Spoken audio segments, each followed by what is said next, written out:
यस daily मेल समाचारका साथमा देव विकास बैंक।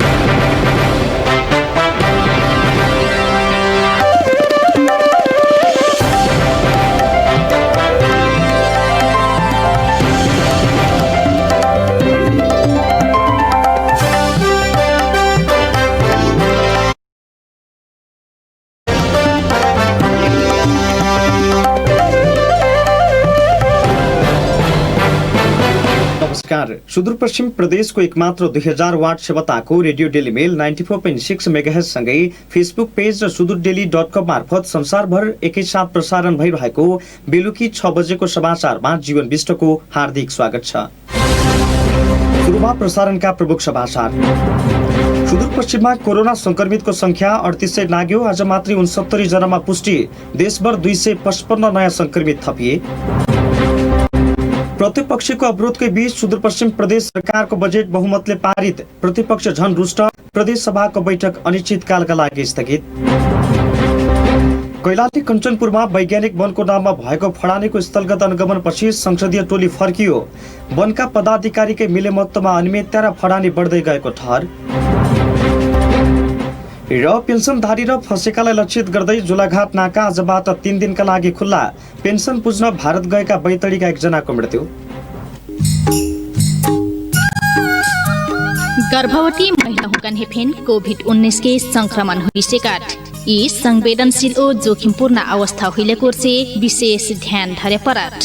जुरी ऐना खोखी लगना ओ सांस लेना कर हुइन जैसिन कोभिड-19 के लक्षण गर्भवती महिलाओं में देखटिकिल तुरंते स्वास्थ्य संस्था में संपर्क करे पराट। साथे गर्भवती अवस्था में मुन्टा डट से बठैना, आँखी तिरमिरा के ढुमिल देखना, हाथ गोरा ओ मुह सुइना, पेट डट से बठैना, हाथ गोरा डट से बठैना या मूर्छा पर्ना या एकचोटी फेन रगत वा पानी बहन जैसिन खतरा के लक्षण होवै। ऐसिन खतरा के लक्षण देखटिकिल तुरंते लगे के स्वास्थ्य संस्था में ले जाए परार। कोभिड-19 के कारण से लॉकडाउन का समय में भी बिल्कुल जरूरी स्वास्थ्य सेवा जस्ते गर्भवती जाँच, प्रसूति सेवा, सुत्केरी सेवा, खोप, नवजात शिशु सेवा सरकारी स्वास्थ्य संस्था में चालू बा। टपेक मारे यी सेवा लेहे लगभग स्वास्थ्य संस्था में व्यक्तिगत सुरक्षा उपाय, साबुन पानी से हाथ धोइना, मास्क लगाइना, व्यक्ति बीच भौतिक दूरी कायम करके सेवा ली। जनचेतनक लग नेपाल सरकार, स्वास्थ्य तथा जनसंख्या मंत्रालय, राष्ट्रीय स्वास्थ्य शिक्षा सूचना तथा संचार केन्द्र और सुरक्षित मातृत्व संजाल महासंघ नेपाल। अब समाचार विस्तारमा। सुदूरपश्चिममा आज थप 69 जनामा कोरोना संक्रमण पुष्टि भएको छ। राष्ट्रिय जनस्वास्थ्य प्रयोगशाला काठमाडौँ, डडेलधुरा प्रयोगशाला र धनगढी प्रयोगशालामा भएको परीक्षणमा आज 69 जनामा कोरोना पुष्टि भएको हो। राष्ट्रिय जनस्वास्थ्य प्रयोगशालामा भएको परीक्षणमा कैलालीका 19, असमका 17, दोटीका 8, कञ्चनपुरका 7, बझाङका 4, बैतडीका 2, दार्चुलाका 1 जनामा कोरोना पुष्टि भएको स्वास्थ्य तथा जनसंख्या मन्त्रालयका प्रवक्ता डाक्टर जागेश्वर गौतमले बताउनुभयो। उहाँका अनुसार डडेलधुरा अस्पतालमा भएको परीक्षणमा डडेलधुराकै 2 जनामा कोरोना पुष्टि भएको छ। धनगढी प्रयोगशालामा भएको परीक्षणमा सुदूरपश्चिमका थप 9 जनामा कोरोनाको संक्रमण पुष्टि भएको छ। 8 पुरुष र 1 महिला गरी 9 जनामा संक्रमण देखिएको सेती प्रादेशिक अस्पतालका सूचना अधिकारी दिलीप कुमार श्रेष्ठले बताउनुभयो। डोटीको आदर्श गाउँपालिका 2, दिपायल सिलगढी नगरपालिका र बोक्टान फुटसिल गाउँपालिकामा 1-1 जनामा कोरोना पुष्टि भएको सूचना अधिकारी श्रेष्ठले बताउनुभयो। कञ्चनपुरको पुनर्वास 3 र बेलोरीका 2 जनामा पनि कोरोनाको संक्रमण पुष्टि भएको छ। यससँगै सुदूरपश्चिम प्रदेशमा कोरोना संक्रमितको संख्या 3871 पुगेको छ। पछिल्लो 24 घण्टामा नेपालभर थप 255 जनामा कोभिड-19 कोरोना भाइरसको संक्रमण पुष्टि भएको छ। देशभरका प्रयोगशालामा 4696 नमुना परीक्षण गर्दा उनीहरूमा संक्रमण देखिएको हो। यससँगै नेपालमा कुल संक्रमितको संख्या 16423 पुगेको छ। उनीहरूमध्ये 35 जनाको मृत्यु भएको छ भने 7752 जना डिस्चार्ज भएका छन्। पछिल्लो 24 घण्टामा मात्र देशभरका अस्पताल तथा आइसोलेसन सेन्टरबाट 253 जना डिस्चार्ज भएको स्वास्थ्य तथा जनसंख्या मन्त्रालयका प्रवक्ता डाक्टर जागेश्वर गौतमले जानकारी दिनुभयो। क्वारेन्टिनमा रहनुभएका व्यक्तिहरूको संख्या 25,040 छ। आइसोलेसनमा रहेका संक्रमित व्यक्तिहरूको संख्या 8,636 छ।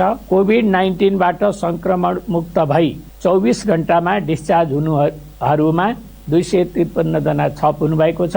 आजसम्म डिस्चार्ज हुनुहुनेको संख्या 7,752 छ र आज संक्रमित हुनुहुनेहरूको जम्मा संख्या 255 रहेको छ र हालसम्म संक्रमित हुनुहुनेहरूमा जम्मा 16,423 हुनुहुन्छ। स्वास्थ्य तथा जनसङ्ख्या मन्त्रालयका अनुसार सबैभन्दा धेरै कैलालीमा 36 संक्रमित थपिएका छन्।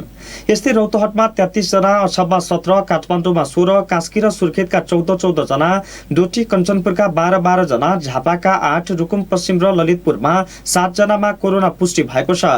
यस्तै चितवन, पाल्पा, दैलेख र अछाममा 5 जना, मोरङ, सप्तरी र बझाङमा 4 जना, नवलपुर, गुल्मी र सर्लाहीमा 3 जना, सुनसरी, इलाम, सिराहा, बैतडी, गोर्खा, काभ्रे, रामेछाप, मुगु र डडेलधुरामा 2 जना र तेह्रथुम, सिन्धुपाल्चोक, दोलखा, धादिङ, दाङ, लमजुङ, सर्लाही, बारा, म्याग्दी, प्युठान, कालीकोट, जाजरकोट, दार्चुलामा 1 जनामा संक्रमण देखिएको छ। प्रतिपक्षीकै अवरोधको बीच सुदूरपश्चिम प्रदेश सरकारको आगामी आर्थिक वर्ष 77-78 को बजेट बहुमतले पारित भएको छ। प्रतिपक्षी दलले नाराबाजी र बेल घेराउपछि सुदूरपश्चिम प्रदेश सभाले बजेट पारित गरेको हो।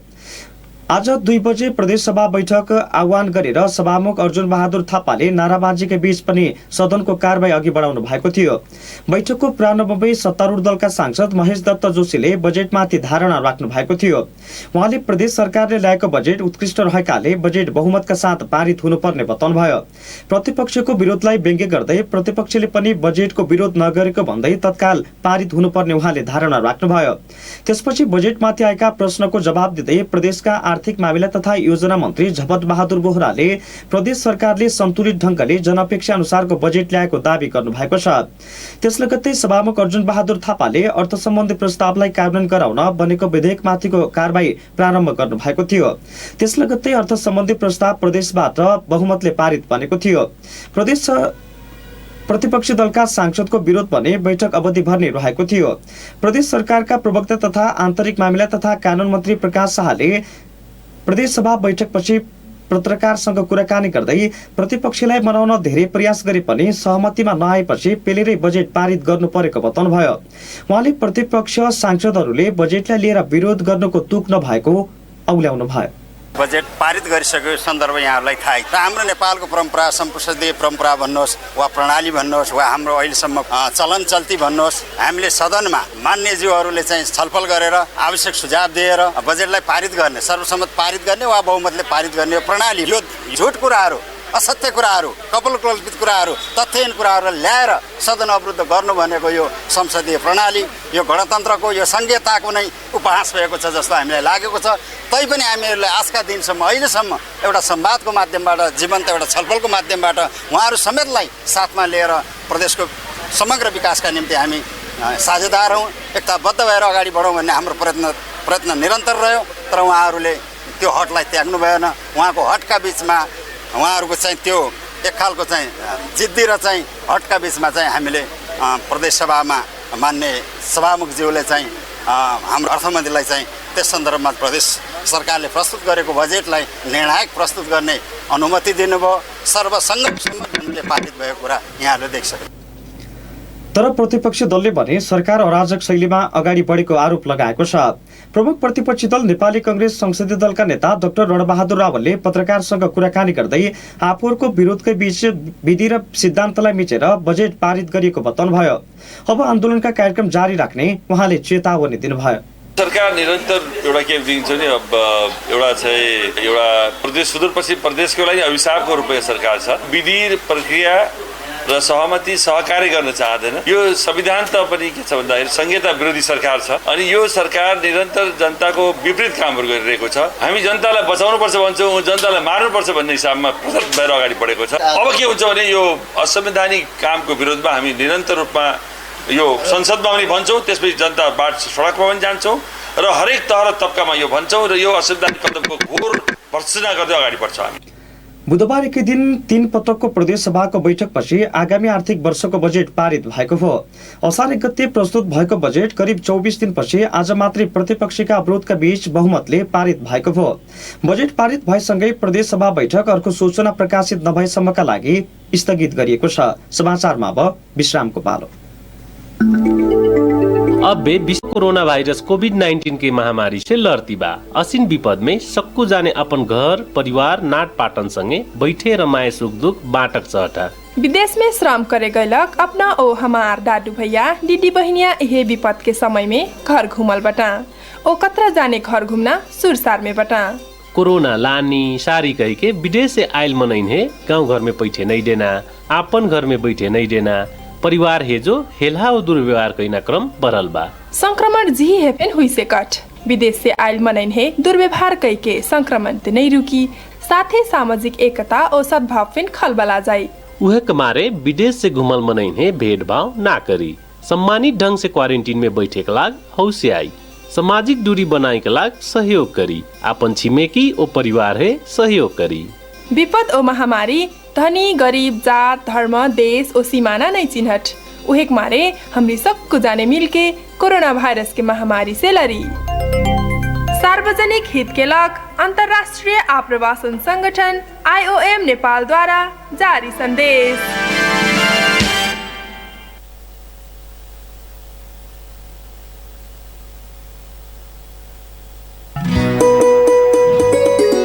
आयो आयो आयो के ज्येष्ठ आयो, ब्रिज कोर्स र लोक सेवा अफर लिई आयो।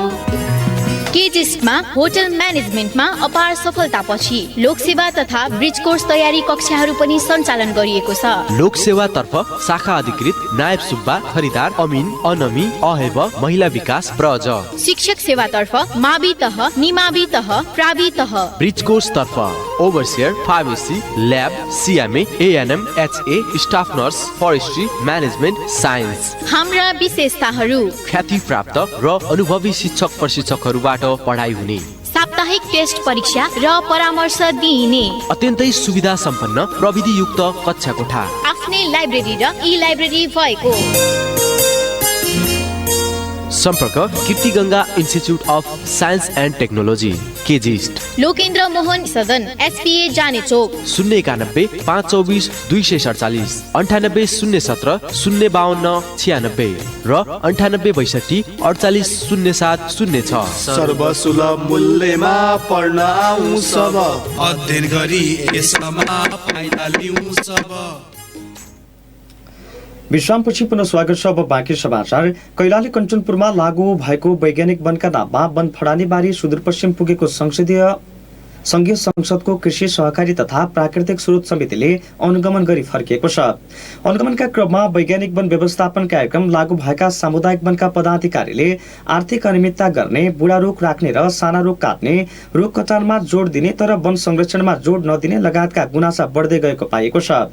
संघीय कृषि सहकारी तथा प्राकृतिक स्रोत समिति र सार्वजनिक लेखा समितिले उपभोक्ताका व्यापक गुनासा र सुझावहरू आएकाले वैज्ञानिक वन व्यवस्थापनको नीति सम्बन्धी आवश्यक परे कानूनमा संशोधन समेत गरिने जनाएको छ। भुवन भट्टको रिपोर्ट। कैलाली कञ्चनपुरमा लागू वैज्ञानिक वनका नाममा वन फडानीबारी अनुगमन गर्न सुदूरपश्चिम पुगेको टोली वनका पदाधिकारीकै मिलोमितोमा आर्थिक अनियमितता र वन फडानी बढ्दै गएको गुनासो समेटेर फर्किएको हो। छानबिनका क्रममा वनका पदाधिकारी नै वन फडानीमा सक्रिय हुने गरेको तथा आर्थिक अनियमितता बढ्दै गएको भन्दै उपभोक्ताहरूले गुनासो गरेका छन्। तर एकातिर चुरे संरक्षणका कार्यक्रम पनि चल्ने, अर्कोतिर त्यही चुरेमा वैज्ञानिक वन व्यवस्थापनको कार्यक्रम, सरकारले वन्यजन्तुका लागि कोरिडोर बनाउने योजना पनि लिँदा सरकारकै नीतिले वन विनाश हुँदै गएको आरोप लगाइएको छ। वनकर्मी राजबहादुर ऐर रहेको उर्वरा शक्तिको रूपमा आउने पानी भन्दैछौँ, अनि त्यही चुरेमा पानीका मुहानहरू भत्काउने गरी सुकाउने गरी कतै कतै हामी केही बहानामा कुनै न कुनै व्यवस्थापकीय पक्ष अगाडि बढाउँदैछौँ। अनि तराईमा आइसकेपछि दक्षिणमा रहेका भारतका नेसनल पार्कहरूसँग जोड्ने गरी कनेक्टिभिटी कोरिडोरका कुरा गर्दैछौँ। सन्ता जैविक मार्ग उतापट्टि गएर तपाईँको चाहिँ लालझाडी जैविक मार्ग, माथि गएर चाहिँ ब्रह्मदेव कोरिडोर, यता अगाडि गएपछि कर्णाली कोरिडोरका कुरा गर्दैछौँ। अनि त्यही संरक्षित वन क्षेत्रभित्रको वरिपरि रहेको जो प्रभावित क्षेत्र छ, त्यो प्रभावित क्षेत्रमा फेरि वैज्ञानिक वन व्यवस्थापन फेरि त्यहाँ चराको वासस्थान उडाउँदैछौँ, जन्य वन्यजन्तुको वासस्थान उडाउँदैछु, पानीका मुहानहरू सुकाउँछु। तर हामीलाई डर कहाँ हो भने हाम्रो जङ्गलको काठ सडेर हामीलाई डर होइन, तर हाम्रो जङ्गलको नामको जग्गा अन्य प्रयोजनका लागि जाँदैछ, त्यो डर। सरकारले वैज्ञानिक वन लागू गरेपछि समाजका व्यक्तिबीच मनमुटावको अवस्था सिर्जना भएको सामुदायिक वनका पदाधिकारीहरूको आरोप छ। वनको संरक्षणमा रात दिन खटिनुपर्ने तर उपभोक्ताले काठ माग गर्दा पुर्याउन नसकिँदा समस्या हुने गरेको छ। वैज्ञानिक वन व्यवस्थापनको कार्यक्रमलाई थप व्यवस्थित बनाउन सुझाव दिइएको बताउनुहुन्छ वनकर्मी गोविन्द रावल। जनताका समस्याहरू पूर्ति गर्नलाई एक समुदायमा आन्तरिक आपूर्तिमा 300 देखि 500 क्युबिट आन्तरिक खपतमा निकाल्न पाउँछौँ। 700, 800, 1000, 1200 जना उपभोक्ता छ। 700, 800 उपभोक्ता घर बनाउन चाहे भने कति क्युबिट काठ युज हुन्छ भन्ने कुराहरू, त्यहाँ कुराहरू पनि प्रष्ट यो चाहिँ सुनाइ होस् भन्ने मेरो। आज उनीहरूले लागू गर भन्ने नेपाल सरकारले भन्ने, आज नेपाल सरकारको चाहिँ कार्यक्रम हामीले अगाडि सार्दा जनतालाई बेवकुफ बनाउने व्यस्त कुराहरू हो भन्ने लाग्छ। हामीले जङ्गलको संरक्षण गर्ने, रात दिन खट्ने, त्यहाँबाट हामीले पनि केही रोजगारी सिर्जना त गर्नु पर्यो। वैज्ञानिक वन व्यवस्थापन कार्यविधि अनुसार तराईका 20 जिल्लामा रहेको करिब 4,50,000 हेक्टर वन संरक्षित क्षेत्र, राष्ट्रिय वन, सामुदायिक वन र साझेदारी वनको रूपमा छ। तर वैज्ञानिक वन व्यवस्थापन फितलो भएको भन्दै अनुगमन टोलीले ध्यानाकर्षण भएको जनाएको छ। उपभोक्ता तथा वन पदाधिकारीका सुझावका आधारमा ज्यूका त्यो प्रतिवेदन तयार गरिने समितिले जनाएको छ। संघीय संसदको कृषि, सहकारी तथा प्राकृतिक स्रोत समिति सदस्य शान्ता चौधरी। परिस्थितिलाई हेरेर कानुन बनाइन्छ, त्यो कहिले काहीँको परिस्थिति र समयमा आएर त्यो गलत भइदिन्छ। त्यस कारणले गर्दाखेरि अब राम्रो नियतले तर त्यही कानुनमा टेकेर गलत काम गरिएको। वैज्ञानिक वनमा टेकेर अहिले जसरी विनाश भइरहेको छ भने जनगुनासो आएको छ, उपभोक्ताहरू प्रश्न छ हामी प्रति, हामी अन्यायमा पर्यौँ। अब चोरी निकासीहरू हुन्छ, किन यस्तो गरिदिएको सरकारले भन्ने एउटा गुनासो छ। यिनै गुनासा सुन्न यो फेरि हामी यहाँ आएको। हिजो हामीले निकै दुःख गरेर, निकै मेहनत गरेर यो संरक्षण गर्यौँ, तर आज यिनीहरूले धमा मिसिन लगाएर रुखहरू काट्दा हामी चाहिँ रुखलाई नै अँगालो हाल्न गयौँ, नकाट्देऊ न भनेर भन्यौँ।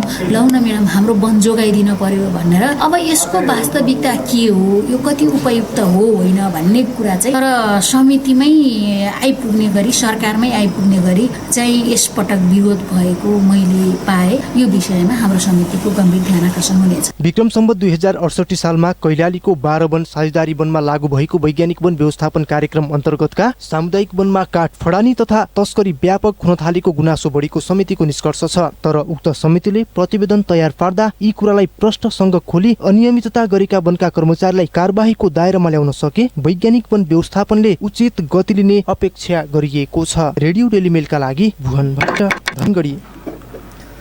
बुधबार पेन्सन बुझ्न भारत पुगेका बैतडीका एक नागरिकको मृत्यु भएको छ। मृत्यु हुनेमा दशरथचन्द नगरपालिका 8 त्रिपुराका 83 वर्षीय धनसिंह रावल रहेका छन्। पेन्सन लिन भारतको जुलाघाटको बैंकमा लाइन बसेका बेला 81 ढलेका रावलको उपचारका लागि ल्याउँदै गर्दा मृत्यु भएको बैतडीका प्रहरी न्याय परीक्षक नारायण प्रसाद अधिकारीले बताउनुभयो। उहाँका अनुसार मृतक रावल लामो समयदेखि दम र श्वास प्रश्वासका रोगी रहेका थिए। रावलको कोरोना परीक्षण गर्न परिवारले नमानेकाले स्वाब सङ्कलन नगरिने प्रहरी न्याय परीक्षक अधिकारीले बताउनुभयो। मृतकको शव परिवारको जिम्मा लगाएको छ। मृतक रावल भारतीय सेनाबाट सेवानिवृत्त भएका थिए। कैलालीको गोदावरी नगरपालिका वडा नम्बर 5 स्थित गेटामा मोटरसाइकल दुर्घटना हुँदा 2 जना घाइते भएका छन्। घाइते हुनेमा 8593 नम्बरको मोटरसाइकल चालक डडेलधुराको परशुराम नगरपालिका वडा नम्बर 5 परिगाउँ बस्ने 30 वर्षीय उमेश भट्टराई र मोटरसाइकलको पछाडि बसेका बजङ थलराका 30 वर्षीय बलराम भट्टराई रहेका छन्। दुवैजनाको अत्तरी स्थित पद्म अस्पतालमा उपचार भइरहेको छ। मोटरसाइकल बर्सातको समयमा अनियन्त्रित भएर दुर्घटना भएको प्रहरीले जनाएको छ। भारतसँग सीमा जोडिएको बैतडीको झुलाघाट नाका आजदेखि 3 दिनका लागि खुल्ला भएको छ। दुवै देशका स्थानीय प्रशासनको समन्वयमा आजबाट 3 दिनका लागि सीमा नाका खुल्ला गर्ने सहमति भएको बैतडीका सहायक प्रमुख जिल्ला अधिकारी लोकेन्द्र सिंह नेगीले बताउनुभयो। सहमति अनुसार नै नाका खुलिसकेको उहाँले जानकारी दिनुभयो। कोरोना भाइरस जोखिमका कारण अन्तर्राष्ट्रिय सीमा नाका बन्द भएकाले दुवै देशका स्थानीय प्रशासनको सहमतिमा नाका खुल्न लागेको हो। सीमामा फँसेका नागरिकलाई स्वदेश फर्काउने, भारतबाट पेन्सन बुझ्ने नागरिकलाई पेन्सन बुझ्नका लागि र नेपालबाट भारत फर्किन चाहनेका लागि पनि सीमा नाका खुलेको हो। आज बिहान 9 बजेदेखि नाका खुलेको जिल्ला प्रशासन कार्यालय बैतडीले जनाएको छ। समाचारमा फेरि पनि विश्रामको पालो। क्या तमी HIV को औषधि ARV को खाइरहेछौ? औषधि खान्ज्या तमलाई म स्वस्थ छु, अब औषधि सधैँ केलाई खानु भन्ने लाग्न सक्दछ। याद र HIV को औषधि प्रत्येक दिन नछुटाई खानु पर्छ। त्यही भइबाट तमरो स्वास्थ्यलाई निको बनाउन सहयोग अद्दछ। बिचैमी औषधि खान छाडेपछि अन्य स्वास्थ्य समस्याहरू आउन सक्दछन्। आफू स्वस्थ भई सम्मानित जीवन बाँचौं, परिवार र समाजका लागि जिम्मेवार नागरिकको भूमिका निर्वाह गरौं। HIV व्यवस्थापनको लागि राष्ट्रिय HIV र एड्स महासङ्घको अभियान। HIV रोकथाम तथा नियन्त्रणका लागि राष्ट्रिय एड्स तथा यौन रोग नियन्त्रण केन्द्र र ग्लोबल फन्ड सेभ द चिल्ड्रेनका सहयोगामी राष्ट्रिय HIV तथा एड्स महासङ्घबाटै जनहितमा जारी। विश्रामपछि पुनः स्वागत छ। अब बाँकी समाचार। श्रुतिजन्य पदार्थ नियन्त्रण सचेतना कार्यक्रम धनगढी उपमहानगरपालिका 1 मा आज सम्पन्न भएको छ। नेपाल सरकार स्वास्थ्य तथा जनसङ्ख्या मन्त्रालय स्वास्थ्य कर कोषको सचिवालयको सहयोगमा नवप्रतिभा समूहद्वारा कार्यक्रम सञ्चालन गरिएको समूहकी अध्यक्ष मीना सोबले बताउनुभयो। कार्यक्रम 22 गतेबाट सञ्चालन भएको उहाँले जानकारी दिनुभयो। हालसम्म कार्यक्रम धनगढी उपमहानगरपालिकाको टोल विकास संस्था, प्रतिभा आमा समूह, आनन्द टोल, सुलोचना आमा समूह, जयलक्ष्मी टोलमा सम्पन्न भएको उहाँले बताउनुभयो। कार्यक्रममा श्रुतिजन्य पदार्थले स्वास्थ्यमा पार्ने असरहरू र यसबाट बच्ने उपायको बारेमा प्रशिक्षण तथा छलफल भएको सोबले जानकारी दिनुभयो। प्रशिक्षण कार्यक्रमको प्रशिक्षक हर्क पार्की रहनु भएको छ। कार्यक्रम सामाजिक दूरी कायम गरी सञ्चालन गरिएको प्रशिक्षक पार्कीले बताउनुभयो। कार्यक्रमको सञ्चालन प्रेम प्रकाश चतराले गर्नुभएको थियो। ज्येष्ठ नागरिकलाई सामाजिक सुरक्षा भत्ता बुझ्न निकै शास्ति भइरहेको छ। लकडाउन र कोरोना कहरका बीच पनि ज्येष्ठ नागरिकहरू भत्ता बुझ्न बैंकसम्म धाइरहेका छन्। ज्येष्ठ नागरिकहरूलाई पहिला ओडाबाटै भत्ता दिने भने पनि अहिले भत्ता बुझ्न बैंक नै पुग्नु पर्ने बाध्यता रहेको छ। धनगढी उपमहानगरपालिकाले भने विकट ठाउँका ज्येष्ठ नागरिकलाई ओडाबाटै र नजिकका ज्येष्ठ नागरिकहरूलाई बैंकबाटै भत्ता वितरण भइरहेको जानकारी दिएको छ। पुष्कर पौडेलको रिपोर्ट। धनगढी उपमहानगरपालिकाका ज्येष्ठ नागरिकहरूलाई सामाजिक सुरक्षा भत्ता बुझ्न निकै शास्ति छ। ज्येष्ठ नागरिकहरू भत्ता पाइने आशमा बिहानैदेखि भोकै लाइनमा छन्। सामाजिक दूरी र मास्क प्रयोगको ख्याल नगरिँदा कोरोना संक्रमण फैलिने खतरा छ। भत्ता बुझ्न नयाँ खाता खोल्नुपर्ने बाध्यता पनि छ। त्यति मात्र होइन, योभन्दा अहिले कृषि विकास बैंकबाट भत्ता लिइरहेका धनगढी वडा नम्बर 13 का ज्येष्ठ नागरिकहरूको लागि अहिले धनगढीमा रहेको देव विकास बैंकबाट मात्र भत्ता वितरण भइरहेको छ। पहिला कृषि विकास बैंकबाट भत्ता मिल्दा ठिकै भए पनि अहिले लकडाउनका कारण बैंक फेरिदा भत्ता बुझ्न साह्रै समस्या हुने गरेको धनगढी 13 का स्थानीय हरिसिंह राणाले गुनासो गर्नुभयो। पहिला उहाँबाट मिल्थ्यो, कृषिबाट ठिकै थियो। लकडाउनमा त त्यस्तो गर्नु थिएन। उनलाई ठ्याक्क बैंक बदलियो, खाता खोल्नु पर्ने छ। सामाजिक दूरी कायम गरेर अलि टाढा टाढा बसेर लगेर जान्थे। अहिले यहाँ खाता पनि खोल्नु परेछ, लाइनमा पनि बस्नु परेछ। डर त धेरै छ। अब कसैमाथि विश्वास छैन आजकल त यो कोरोनाले गर्दा। वडा व्यवस्था मिलाइदिए पनि हुन्थ्यो। वडा कार्यालयमा भत्ता नपाउँदा बैंकमा भत्ता बुझ्न आउँदा साह्रै समस्या हुने गरेको ज्येष्ठ नागरिकका आफन्तहरू बताउँछन्। कोरोना र लकडाउनका बेला वडाबाटै भत्ता वितरण गर्नुपर्ने धनगढीकै अर्का स्थानीय पदम बहादुर चोखाल बताउनुहुन्छ।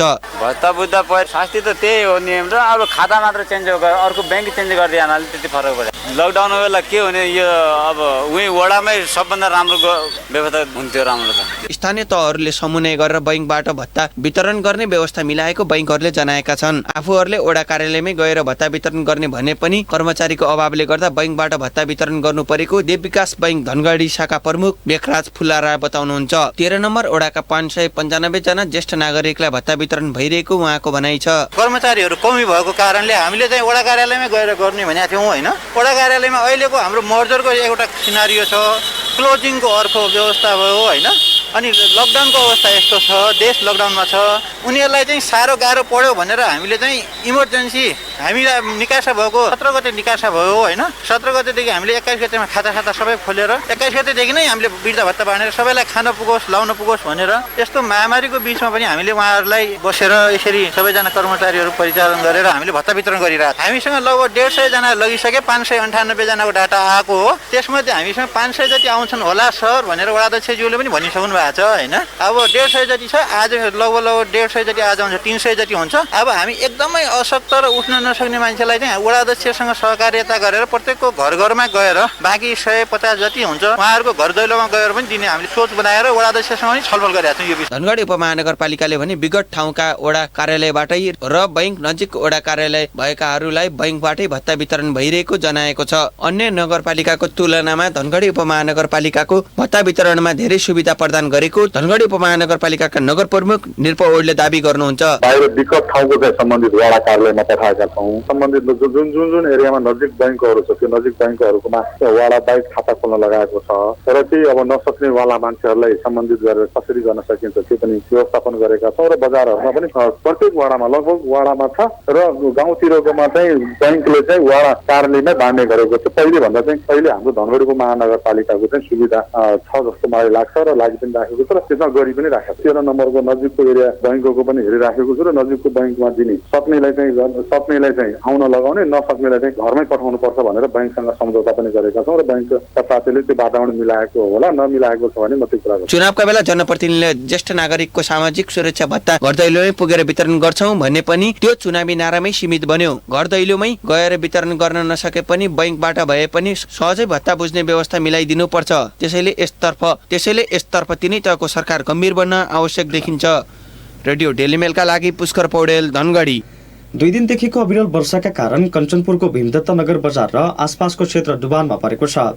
ढल व्यवस्थापनको अभाव र पानीको निकास नहुँदा भीमदत्त नगरपालिका 18 बागबानी 15 निम्बुखेडा जानकीटोल सालघारी गोबरिया बजारको सब्जी मण्डी भीमदत्त नगरपालिका 6 एटपुरको राजमार्गका क्षेत्रहरू डुबानमा परेका छन्।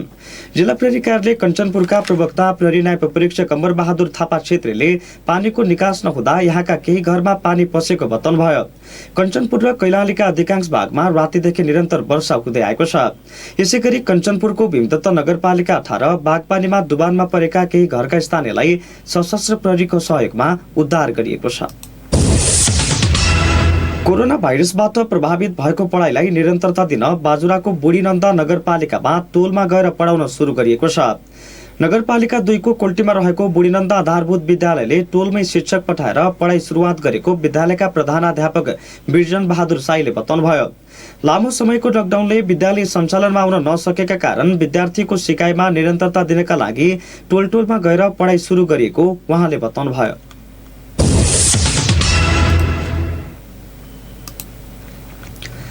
र कैलालीमा पनि प्रधानमन्त्री केपी शर्मा ओलीको समर्थनमा प्रदर्शन गरिएको छ। आज जिल्लाका विभिन्न क्षेत्रमा देशको मुहार फेर्नु छ साथी, पार्टी भन्दा राष्ट्रमाथि लगायतका ब्यानर पम्पलेट बोकेर युवाहरूले प्रधानमन्त्री ओलीको समर्थनमा प्रदर्शन गरेका हुन्।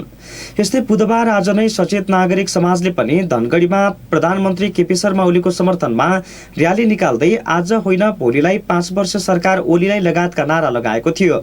नेपाल कम्युनिस्ट पार्टी नेकपामा देखिएको आन्तरिक विवादले नयाँ तरङ्ग ल्याएको भन्दै ओलीको पक्षमा प्रदर्शन गरिएको हो।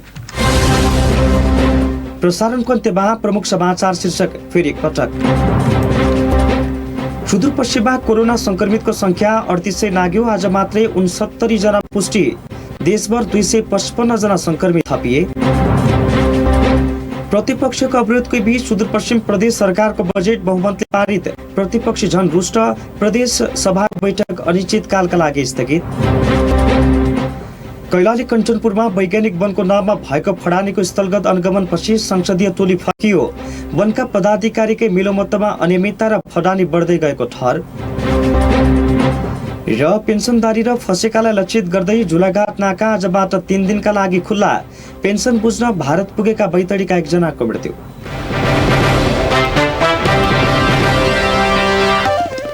अवस्था समाचार अहिलेलाई सकियो। हाम्रो समाचार बुलेटिन राति 9:15 बजे प्रसारण हुनेछ। नयाँ र ताजा जानकारीका लागि रेडियो डेली मेल 94.6 मेगाहर्ज सँगै मोबाइल एप्स र sududaily.com मार्फत हामीलाई सुन्दै र पढ्दै गर्नुहोला। अहिलेलाई हामी सबै बिदा हुन्छौँ। नमस्कार।